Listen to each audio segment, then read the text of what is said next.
Les autres, est-ce que vous m'entendez? Vous n'êtes que 27 participants. J'entends. Vous n'êtes que 27. Tant pis pour les autres. Alors, aujourd'hui, on va essayer de faire le trouble délirant. Oui, on va essayer de faire le trouble délirant. Vous arrivez à m'entendre? Docteur. Ok. On va essayer de faire le trouble délirant. C'est une pathologie qui est caractérisée dans la psychiatrie, c'est-à-dire que c'est une maladie, c'est pas juste un symptôme. C'est comme la schizophrénie, les troubles bipolaires, etc. Le trouble délirant, il appartient au registre des pathologies psychotiques. Ce n'est pas les pathologies anxieuses, c'est des pathologies psychotiques. Pour ceux qui étaient avec nous dans les TD, la psychose se caractérise ou se différencie des troubles anxieux ou névrotiques par le fait qu'on perd le contact avec la réalité. D'accord? Donc, on va commencer. Vous avez là un plan. Il y a une introduction, le contexte Docteur, le épidémiologique. Là, couple. Oui, Les gens se. Non, ils se oui, pas. j'ai pas compris. Non, non, le son est clair. Apparemment, elle a un problème de connexion. Ah, ودوك le plan الحق. Oui, docteur, le son est clair. Ok. Donc, je vous ai dit, on va faire le plan Hawlik. Il y a 5 chapitres. Alors, on va commencer. Alors, la plupart des troubles délirants chroniques non schizophréniques ont été décrits en Europe au début du XXe, c'est-à-dire 1900, du XXe siècle. Ils regroupaient classiquement psychose paranoïaque, c'est ce qu'on va étudier aujourd'hui, mais aussi la PHC ou psychose hallucinatoire chronique, les paraphrénies et les psychoses passionnelles. Il faut savoir qu'actuellement, les troubles délirants ne regroupent qu'une petite partie de ces psychoses chroniques non schizophréniques. Alors, actuellement, les délires chroniques non schizophréniques ne sont plus reconnus en tant qu'entité distincte, c'est-à-dire ce qu'on a vu ici, psychose paranoïaque, PHC, paraphrénie, etc., ne se retrouve plus dans les nouvelles classifications en nomenclature. Il n'y a que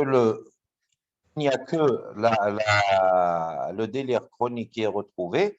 La PHC, paraphrénie et psychose passionnelle sont intégrées, elles, dans les troubles schizophréniques. Donc, nous, aujourd'hui, on va faire le trouble délirant. Et c'est les anciennes appellations troubles délirants chroniques non schizophréniques qu'on va retrouver dans la CIM-10 et le DSM-5. Alors, le contexte épidémiologique, c'est-à-dire combien on va essayer de trouver de cette pathologie dans la population générale. L'épidémiologie exacte du trouble délirant, elle est difficile à estimer. Pourquoi? Parce que c'est quand même relativement rare. Et en plus de cela, les patients ne se déclarent pas. C'est des patients qui ne se reconnaissent pas malades. Pardon. Pour eux, ce qu'ils sont en train de vivre est réel. C'est ça la réalité.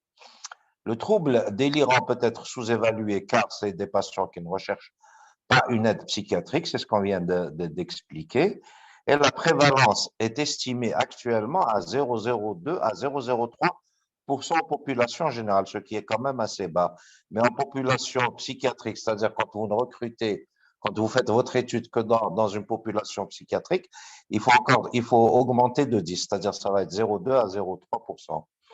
L'âge moyen de début, c'est d'environ 40 ans, c'est-à-dire que c'est un adulte mûr. Ça, c'est la moyenne. En général, ça commence entre 35 et 45 ans, ce qui est relativement tard par rapport à la schizophrénie. La schizophrénie, vous savez très bien qu'elle commence très tôt, alors que les troubles délirants commencent beaucoup plus tard. La sémiologie psychiatrique. Donc, on va essayer de définir ce que c'est que ce trouble délirant. On commence déjà par définir le délire. C'est quoi un délire? Alors, un délire, c'est quoi? C'est une idée, c'est quelque chose qu'on a en tête, c'est une pensée. C'est une pensée. Et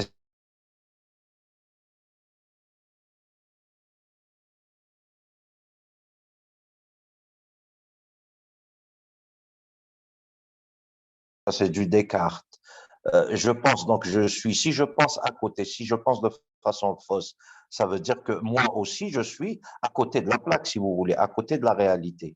Donc là, c'est une idée qui est fausse sur ce qu'on peut percevoir du monde, et c'est une idée qui est en contraste avec la réalité. C'est une idée aussi, c'est une idée ou une pensée ou un contenu de pensée qui est pour son propriétaire, c'est-à-dire pour le malade, qui est la réalité.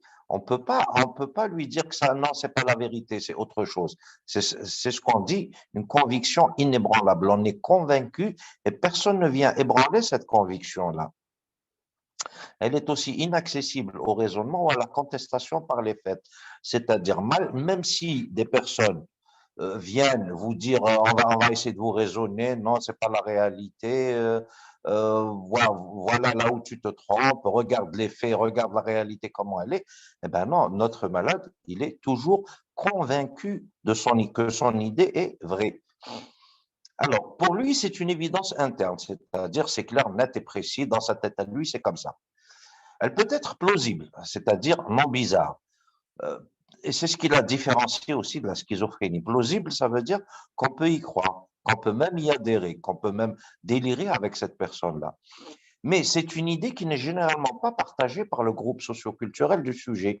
Autrement dit, mon entourage vont me dire regarde la réalité, c'est pas comme ça. Regarde vraiment ce qui se passe. Ce n'est pas ce que tu penses. Mais seulement, pour moi, c'est ça ma réalité, c'est ça mon évidence. Et donc, je me mets à côté de la réalité, je me mets en dehors de la réalité de tout le monde. Alors, c'est ça une idée délirante. Donc, c'est une conviction, pardon, c'est une conviction inébranlable, c'est une idée, une pensée avec laquelle je suis convaincu et que personne ne pourra me raisonner ou me faire changer d'avis. Pour moi, c'est une idée qui est claire. D'accord? Pour moi, en étant malade, si vous voulez. Alors, on passe maintenant à chaque fois que vous parlez d'idées ou de troubles, d'idées délirantes, pardon, il faudra toujours essayer de caractériser ce délire par ses différentes caractéristiques sémiologiques.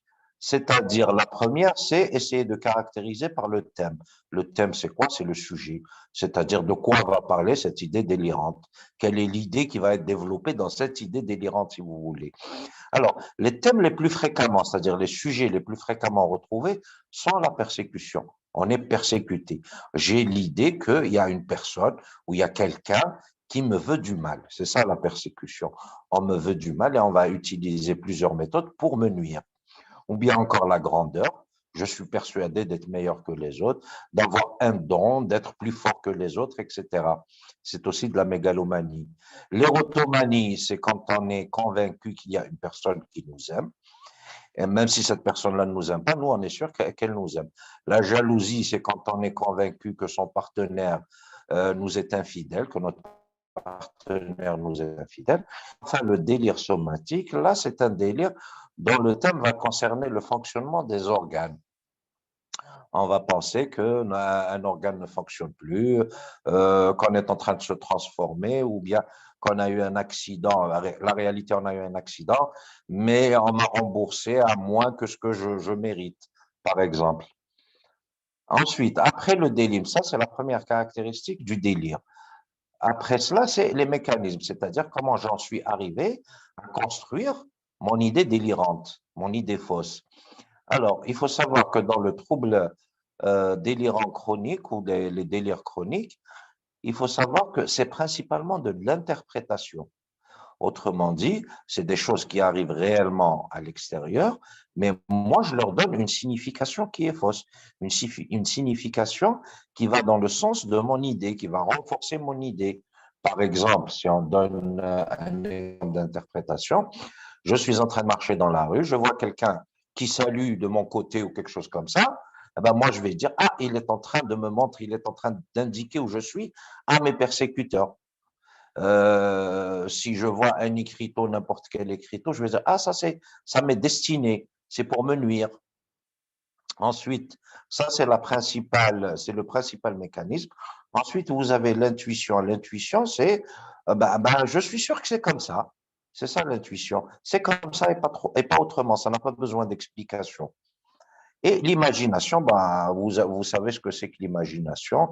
On va se mettre seul ou quand on est anxieux, on va commencer à imaginer des choses qui vont qui vont dans le sens de notre idée délirante. Et c'est ça qui va devenir notre mécanisme. Ce qu'il faut savoir aussi, c'est qu'il n'y a pas d'hallucination dans les troubles délirants, ou tout au moins, ils sont très, très rares. Il ne faut pas que ce soit prévalent. L'hallucination n'est pas prévalente dans les troubles délirants. Et cela, c'est contrairement à la schizophrénie, dans laquelle on retrouvera essentiellement de l'hallucination. Ensuite, après le mécanisme ou les mécanismes, vous avez la systématisation, c'est-à-dire le système avec lequel est construit mon délire. Les idées délirantes persistantes sont systématisées. Autrement dit quoi? Autrement dit, elles touchent généralement un seul système, un seul pan de la vie, euh, une seule, euh, une seule émotion, si vous voulez. Ça va être de la colère par rapport à quelque chose. Ça, c'est contrairement à ce qu'on voit dans la schizophrénie, où les idées sont non systématisées. C'est-à-dire qu'elle va toucher toute la vie du sujet au point, comme ça touche tout et toute notre vie, au point où ça en devient incohérent, où ça en devient illogique. On n'arrive pas à croire, on n'arrive pas à comprendre cette idée-là délirante. Alors que chez le délirant chronique, non, elles sont systématisées. Elles comportent généralement un seul thème, ce qui conforte aussi la systématisation. C'est-à-dire, je ne vais parler que d'un seul sujet. Si c'est de la persécution, je vais rester sur de la persécution. Si c'est de la jalousie, je vais aller du côté de la jalousie et ne pas parler de persécution, etc. Avec un seul mécanisme principal, autrement dit, l'interprétation, par exemple. Alors que comment on appelle, dans la schizophrénie, c'est le contraire. Les idées délirantes sont très mal systématisées et le mécanisme, il y a plusieurs mécanismes, hallucinatoires essentiellement, mais les idées délirantes les thèmes plutôt sont polymorphes. Il y a plusieurs idées qui s'entrechoquent. Alors que dans le délire chronique, non. Tout est assez clair, si vous voulez. C'est vrai que l'idée est fausse, mais cette idée-là, on peut la suivre, on peut la comprendre. Pour certains, on peut même y adhérer. D'accord? C'est ce qui fait la grande différence avec la schizophrénie. Ensuite, là, il faut une chose, c'est qu'on parle de délire en secteur. Lorsque le délire n'envahit qu'un seul champ de la vie du sujet. Autrement dit, ça ne touche qu'un pan de la vie du sujet. Dès que je sors de cette partie qui est malade, si vous voulez, de la vie du sujet, le reste, tout est normal. Contrairement aux schizophrènes, pour qui c'est toute la vie qui est touchée. Alors, on donne des exemples ici. Les délires passionnels comme l'érotomanie. On avait dit tout à l'heure, l'érotomanie, c'est quelqu'un qui est convaincu d'être aimé par un autre. Eh bien, je ne vais parler que de ça. Je ne vais pas, tant que je parle de maladie, bien sûr, hein, je peux parler d'autre chose sans être malade, mais si vous me piquez, si vous me lancez sur l'érotomanie, sur la personne qui est censée m'aimer, ben, je ne vais parler que de ça et je vais parler de ça de façon assez cohérente. Si c'est la jalousie, ben, mon thème ne va parler que de la jalousie. Je ne vais parler que de mon partenaire ou de ma partenaire qui m'est infidèle, etc. Et non pas la totalité des domaines de la vie du sujet. Donc, ce n'est pas toute la vie du sujet qui est touchée par le délire. Mais par contre, il y a une sorte d'évolution, si vous voulez, où quelques délires se font par, ils commencent peut-être par un secteur, mais chaque secteur contamine l'autre. C'est comme une tache d'encre, si vous voulez, sur un brouillon. Vous faites une petite tache au départ, mais elle va s'étendre de manière excentrique. Là, c'est la même chose. Vous avez l'extension du délire qui va aller en réseau. Alors, chaque réseau, chaque secteur, si vous voulez, va contaminer l'autre secteur, va contaminer l'autre secteur, et à la fin, on aboutit à quelque chose qui est pratiquement incohérent, si vous voulez, du fait de cette contamination en secteur. Donc, dans les délires passionnels, par exemple, on parle de délire en secteur et pas en extension, pas en réseau, pardon.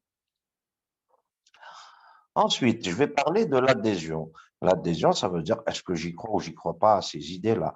Bien sûr, si c'est une idée délirante, on avait dit tout à l'heure que c'était une conviction inébranlable, qu'on peut pas nous faire, comment dire, qu'on peut pas oh là là, que c'est une idée à laquelle on croit absolument. Et personne ne va dire ne va venir pouvoir me convaincre que c'est faux. Donc, si je crois à cette idée-là, donc je vais réagir selon ce qu'il y a comme thème à l'intérieur. Si c'est quelque chose qui me rend heureux, je vais être heureux. Si c'est quelque chose qui m'agresse, je vais me sentir persécuté, je vais avoir peur, je vais avoir des réactions de peur. Si c'est quelque chose pour laquelle je me bats et je n'obtiens pas de résultat, je pourrais peut-être à la fin faire une dépression parce que je me bats et je ne vois pas de résultat. D'accord?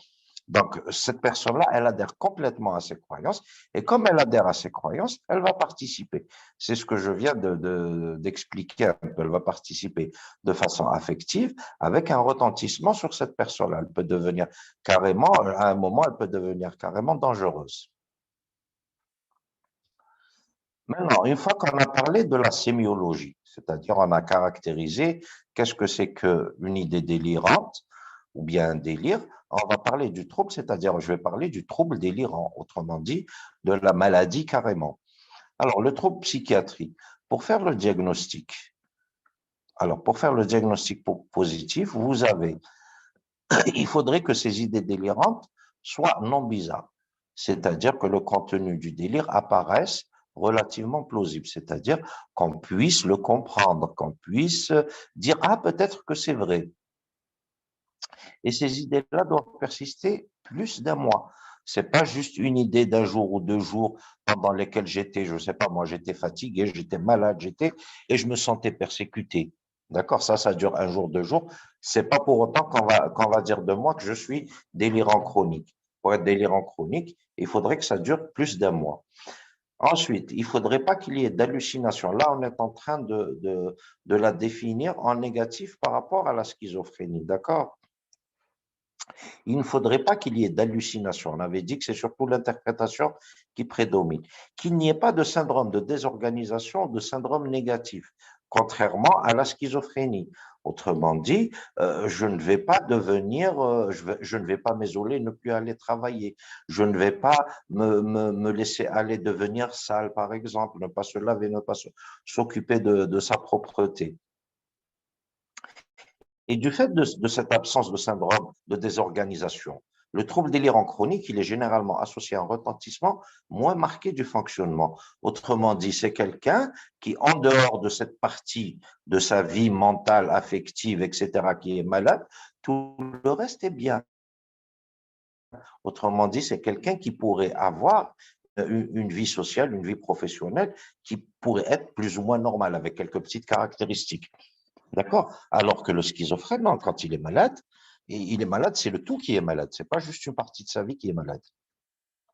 Et donc, les délirants chroniques, c'est des gens qui gardent un fonctionnement plus ou moins normal, on va dire. On va pas dire normal, mais on va dire plus ou moins normal. Alors, le DSM-4, diagnostic manuel c'est le manuel diagnostic statistique, c'est le 5, c'est les Américains qui ont ça. On a tendance à travailler quand même avec ça. Alors, le diagnostic de trouble délirant peut être posé si, d'abord, il faut qu'il y ait la présence d'une ou plusieurs idées délirantes qui durent plus d'un mois. Il faudrait que le critère A de la schizophrénie ne soit pas validé. Par exemple, si les hallucinations existent à bas bruit, elles peuvent exister, mais à bas bruit, elles ne doivent pas être l'essentiel de la symptomatologie. Et en plus de cela, elles doivent être concordantes avec le thème du délire. Imaginez quelqu'un qui, par exemple, qui est jaloux, d'accord? Quelqu'un qui est jaloux, qui pense que son partenaire le trompe, eh ben, il va essayer d'avoir des preuves, il va essayer de piéger cet infidèle, mais il n'arrive jamais. Il va même aller au niveau de la justice, il va aller au niveau de la justice, il ne gagnera pas. Et à ce moment-là, c'est quelqu'un, où est-ce que j'en étais? C'est quelqu'un qui peut faire, par exemple, ouh là là, je suis perdu. Alors, c'est quelqu'un qui va quand même halluciner un peu, qui pourra être halluciné et croire voir des choses. Ça peut être aussi des sensations d'infestation parasitaire associées à un délire parasitaire. Alors, c'est un délire parasitaire, c'est-à-dire c'est un délire somatique. Et dans ce délire somatique, il pourrait avoir des hallucinations de type sensation d'infestation parasitaire, c'est-à-dire des hallucinations cutanées. On avait dit tout à l'heure qu'il ne devrait pas y avoir d'hallucinations, mais là, il en a quand même quelques-unes, mais il ne faudrait pas que ce soit ça l'essentiel de la maladie. Et en plus de cela, cette hallucination doit concorder avec son terme, c'est-à-dire avec le sujet. Le fonctionnement de tous les jours, il n'est pas altéré, le comportement n'est pas bizarre en dehors du domaine du délire, c'est-à-dire que c'est quelqu'un, tant qu'on ne touche pas, tant qu'on ne parle pas de ce délire-là, on n'a pas l'impression qu'il est malade. Et ensuite, si des symptômes maniaco-dépressifs, c'est-à-dire si des symptômes de l'humeur ont lieu, ils ont été très brefs par rapport à la durée du délire. Autrement dit, le délire sera toujours plus long que les manifestations de l'humeur. Ensuite, il faudrait savoir que il faudrait chercher et éliminer une cause toxique ou une cause médicale. D'accord? Alors, ça, c'est le diagnostic selon le DSM-5. Les différentes formes cliniques de ce délire. Alors, les différentes formes, on les a classées. Comment? On les a classées en fonction du sujet délirant, du sujet du thème de l'idée délirante. Alors, on va avoir érotomanie, c'est déjà un thème, ou bien jalousie, c'est un autre thème. Donc, délire érotomaniaque et délire de jalousie. On va faire deux en un pratiquement. Alors, les idées délirantes à thématique érotomaniaque sont centrées sur la conviction erronée ou fausse d'être aimé par un individu.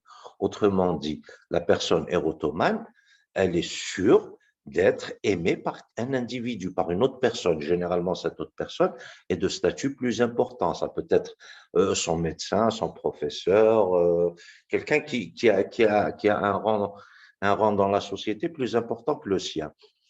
Alors, elle résulte d'un mécanisme intuitif au départ, puis interprétatif. Cette conviction d'être aimé, cette conviction erronée d'être aimé résulte d'un mécanisme intuitif au départ. Au départ, je ne sais pas si c'est le prof, par exemple, juste un regard ou juste le fait d'être à côté, on sent qu'on est aimé par cette personne-là. C'est ça l'intuition. Oui, je suis sûr que je suis aimé par cette personne-là. Puis, j'enrichis mon délire comment? Je l'enrichis en interprétant les gestes et les faits de cette personne-là qui est supposée m'aimer. Si c'est quelqu'un, par exemple, si c'est quelqu'un qui sourit, ah, ce sourire-là m'est destiné et ça veut dire, ah, je t'ai repéré, je t'aime bien, je t'adore. Si c'est quelqu'un qui s'habille bien, ah, aujourd'hui, il s'est bien habillé, ça c'est pour moi, il s'est bien habillé. Même les choses qui sont à l'encontre de notre idée délirante, c'est-à-dire qui vient dire que non, il ne m'aime pas. Moi, je vais les interpréter autrement. Le malade érotomane va les interpréter autrement. Imaginez quelqu'un, le prof par exemple, il est là, il ne vous regarde même pas. Et vous êtes sûr que vous êtes aimé, vous attendez des regards langoureux, de longs regards qui vont se poser sur vous. Eh bien, ce prof-là ne vous regarde pas. Qu'est-ce que vous allez vous dire?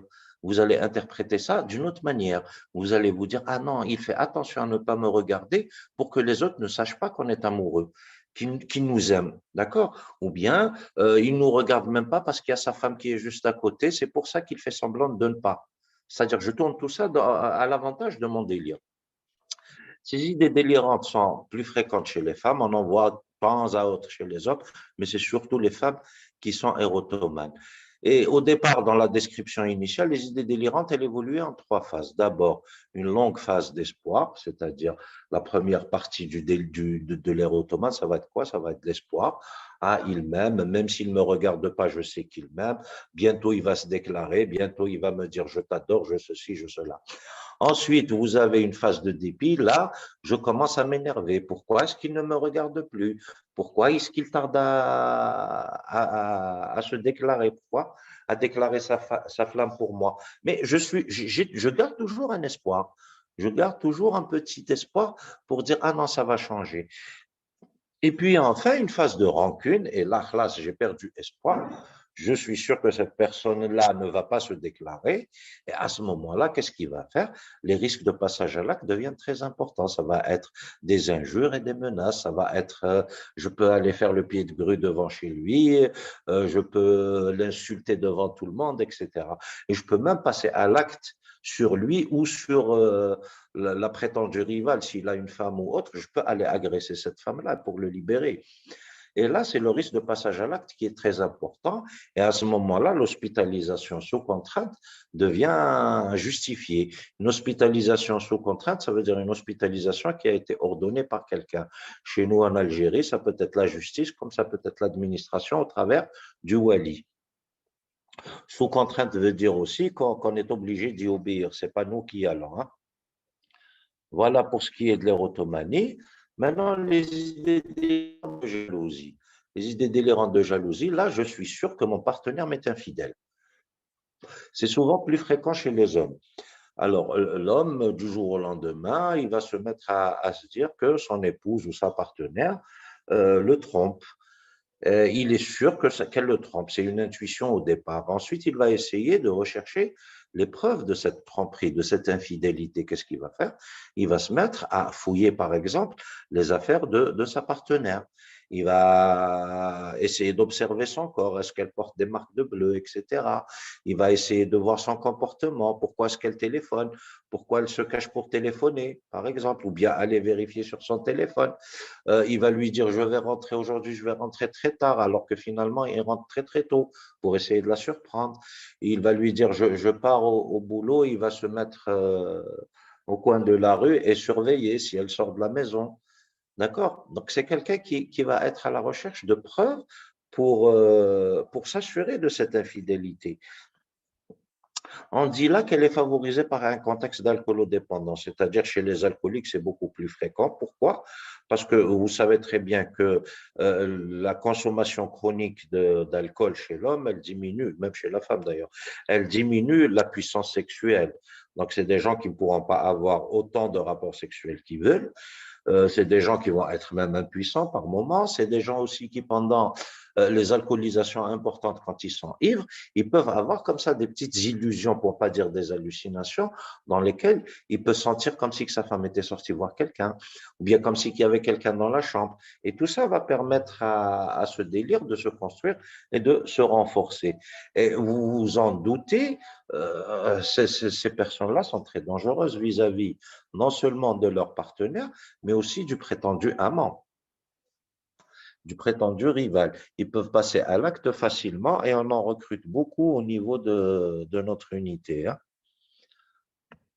Ensuite, le délire mégalomaniaque et le deuxième, c'est le délire de persécution. Le délire mégalomaniaque, c'est quoi? C'est des idées mégalomaniaques, autrement dit des idées grandioses, dans lesquelles je suis sûr d'être doué d'un talent, d'avoir un grand talent, d'avoir un grand pouvoir, mais que les gens ne connaissent pas, ou bien d'avoir fait une grande découverte importante qui va aller bouleverser ou révolutionner le monde. C'est ce qu'on appelle les inventeurs méconnus. Il a inventé, je ne sais pas moi, il a inventé le fil à couper le beurre.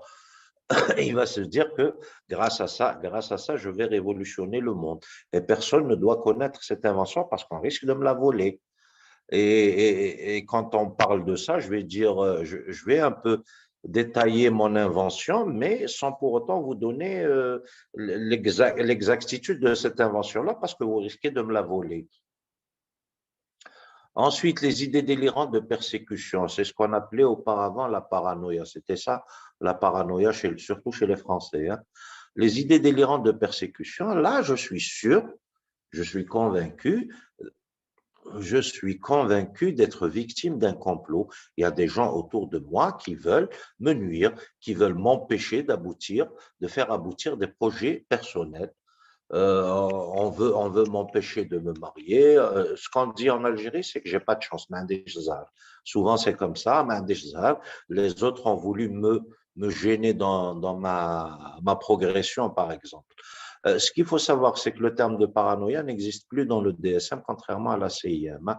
Le DSM, vous n'entendrez plus de paranoïa. Pourquoi? Parce qu'auparavant, on parlait surtout de paranoïa, de délire paranoïde chez eux, chez les anglo américain, on disait délire paranoïde, et ça prêtait à confusion avec le délire paranoïde chez les Français qui renvoyait, lui, à la schizophrénie. Ensuite, là je reviens un peu sur la psychiatrie française qui, eux, distinguent dans la paranoïa plusieurs sous-types, si vous voulez, ou cliniques. Alors, pour les paranoïa, en grec, c'est para à côté, et noos, c'est la raison. Donc, ça veut dire penser à côté du bon sens ou à côté de la raison. C'est donc un trouble du jugement sans altération des capacités intellectuelles, ce qui la différencie énormément de la schizophrénie et des démences, par exemple, et qui caractérise les délires partiels, interprétatifs, systématisés. Vous voyez qu'on retrouve les caractères sémiologiques dont on avait parlé tout à l'heure. C'est un délire partiel, autrement dit, il est très bien systématisé et il est en secteur, et il est essentiellement interprétatif, très rarement hallucinatoire. Alors, les Français, qu'est-ce qu'ils avaient? Ils avaient les délires d'interprétation systématisés. Eux, ils touchent progressivement tous les domaines de la vie du sujet par une extension du délire en réseau. C'est ce qu'on disait tout à l'heure, c'était la tache d'encre qui s'étendait en excentrique ou bien le secteur qui contaminait l'autre secteur à côté. Et à la fin, vous avez toute la vie du sujet qui est prise par cette interprétation. C'est généralement des délires de persécution. On les appelait auparavant les délires de persécution de Sérieux et Capgras. Ensuite, vous avez les délires sensitifs qui, eux, ne s'étendent pas au-delà du domaine relationnel. Le délire sensitif, c'est généralement des gens qui mettent tout à l'intérieur, si vous voulez. Ils ont cette conviction d'être meilleurs que les autres, qui peuvent faire beaucoup de choses, etc. Mais ils n'arrivent pas à affronter les gens. Et à ce moment-là, dans leur relation avec les gens, il y a toujours des petits problèmes comme ça, jusqu'au jour où ça éclate. Et c'est souvent des personnes qui deviennent dépressives et qui se renferment sur elles-mêmes encore plus. Vous avez les délires passionnels, là vous en avez plusieurs. Il y a d'abord le délire passionnel de revendication, ensuite de jalousie et l'érotomanie. Ils se développent tous en secteur avec un thème prévalent, c'est-à-dire un thème qui prédomine, qui n'envahit pas toute la vie du sujet. Autrement dit, on reste dans le secteur. Dans les délires de revendication, vous avez les quérulents processifs, c'est-à-dire c'est des gens qui intentent comme ça des procès à tout le monde. Pour un petit différend, par exemple, avec un voisin, je vais faire déposer plusieurs plaintes au niveau de la justice et à chaque fois, je vais être débouté, bien sûr. Les idéalistes passionnés, c'est par exemple des gens qui ont un idéal, réformer la société, faire de la société la meilleure société possible. Et là, ils vont poursuivre cet idéal-là. Ils peuvent même passer à l'acte. Les inventeurs méconnus, on en a parlé. Les délires à expression corporelle, par exemple, les gens qui font une chirurgie esthétique et qui après estiment que la chirurgie esthétique n'a rien arrangé, au contraire qu'elle a aggravé la chose. À ce moment-là, ils vont être dans le délire passionnel, ils vont être dans la revendication par rapport à ce chirurgien qui les a opérés. Et souvent même, on les appelle les tueurs de médecins. On a aussi les sinistroses délirantes. Ça, c'est à l'occasion d'un accident, par exemple. On est remboursé pour un handicap à temps, disons à 60% ou là, et la personne, non, elle est persuadée qu'il lui faut du 100% ou là, du 130%. Il se dit que mon handicap n'a pas été évalué correctement. Et là, c'est des gens qui vont revendiquer et revendiquer tout le temps. Ensuite, délire de jalousie et erotomanie, on en a parlé. Alors, ces trois délires, les délires passionnels, ils se développent toujours en secteur avec un seul thème prévalent et qui n'entrave pas la vie à côté. Ensuite, le dernier sous-type clinique, c'est le type somatique. Les idées délirantes somatiques portent sur les sensations ou les fonctions corporelles. Autrement dit, c'est un délire hypochondriaque, si vous voulez. D'accord?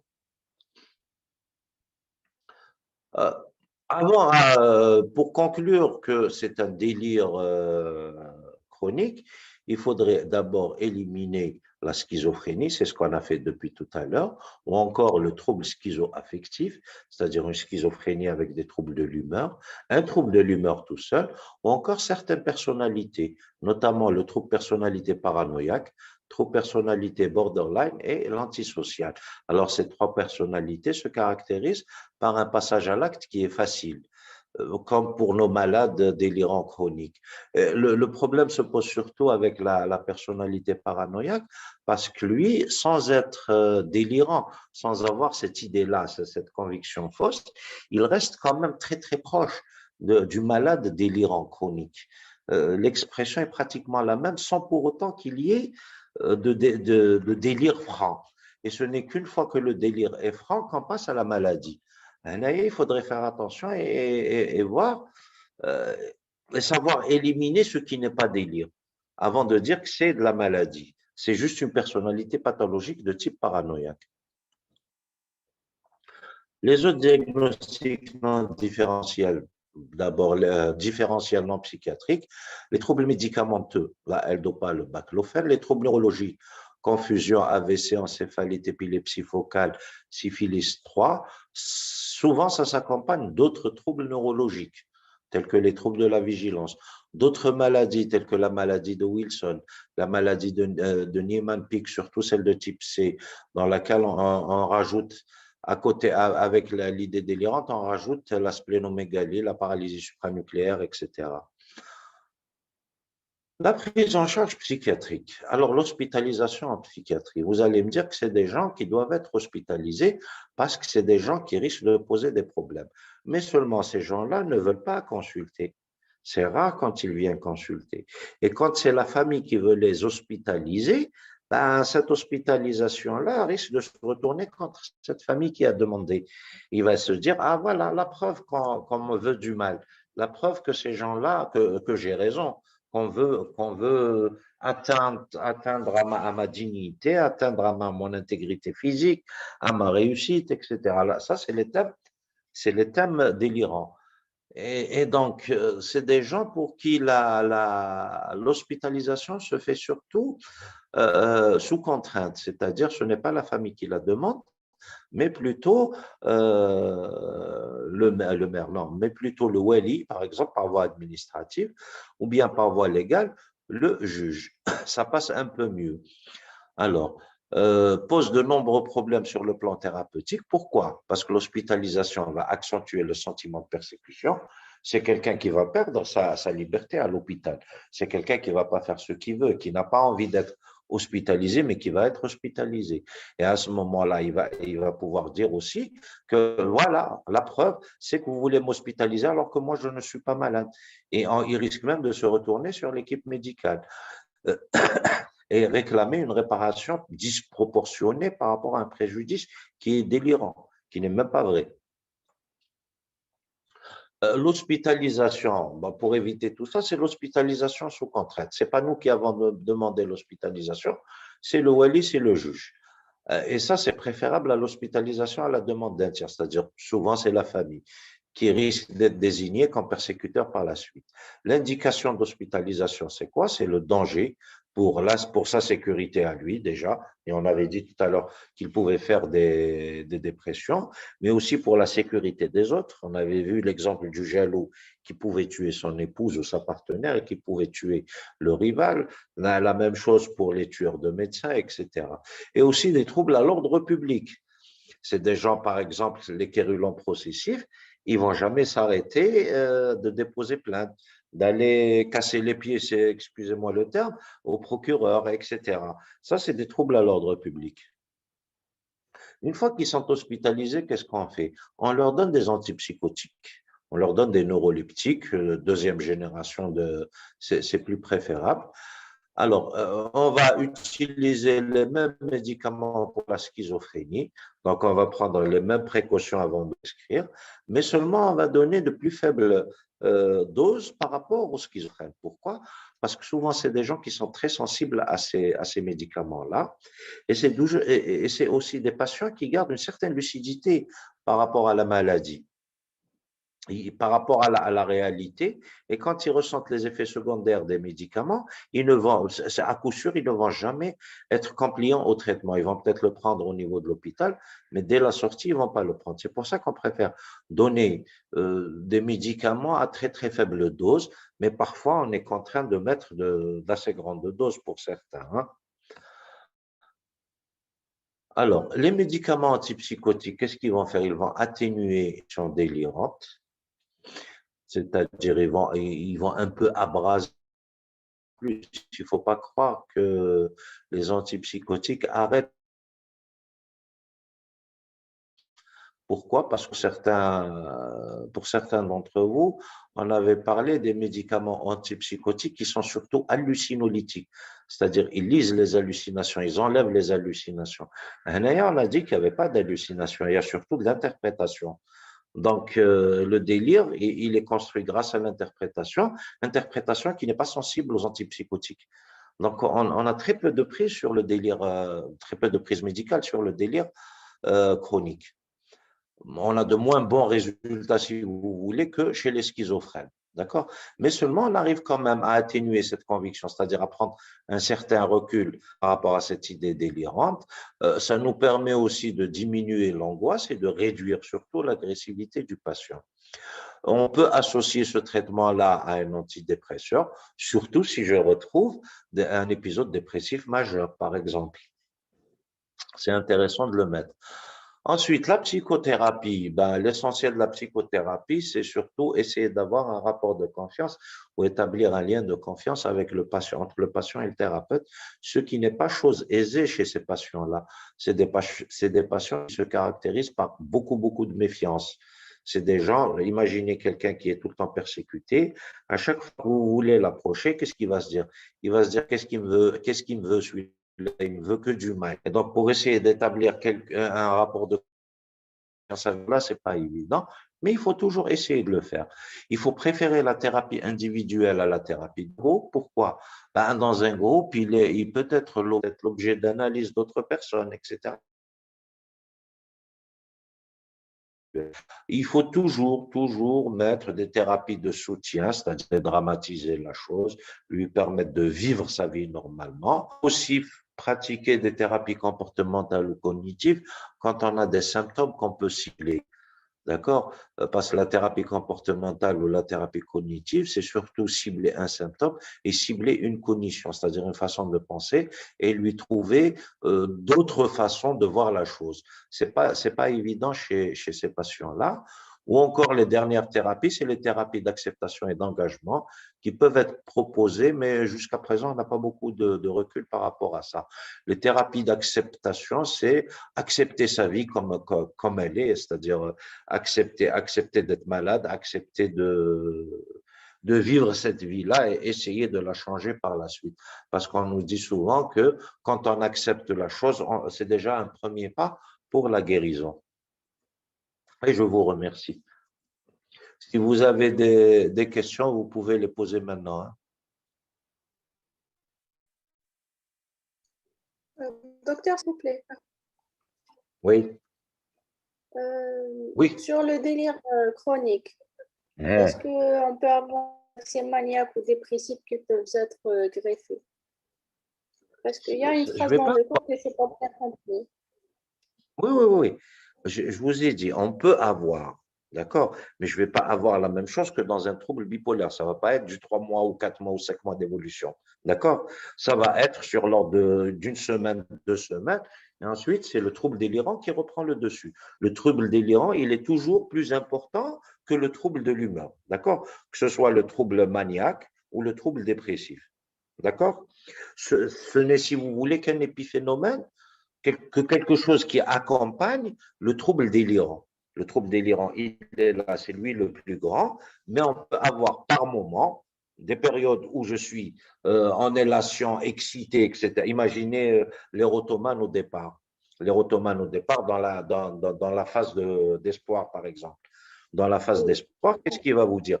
Ah, il a toujours l'espoir, il peut être tout content, pour peu que la personne supposée l'aimer, les regarder ou lui dit oui, d'accord, sans plus, hein, lui dit oui, d'accord, bah, il va être tout content, tout heureux, tout excité. Il peut même faire une petite élation, c'est-à-dire une petite joie ou une grande joie, avec une excitation psychomotrice. Mais ça va durer une dizaine, une quinzaine de jours, pas plus. D'accord? Et par rapport à l'érotomanie, c'est tout petit. D'accord? Oui, j'ai compris. Merci, docteur. OK. S'il n'y a pas d'autres, OK. Alors, si vous voulez passer au service, je vous ferai une preuve papier là-bas, ou bien je vous l'enverrai par la suite par email. D'accord? C'est bon?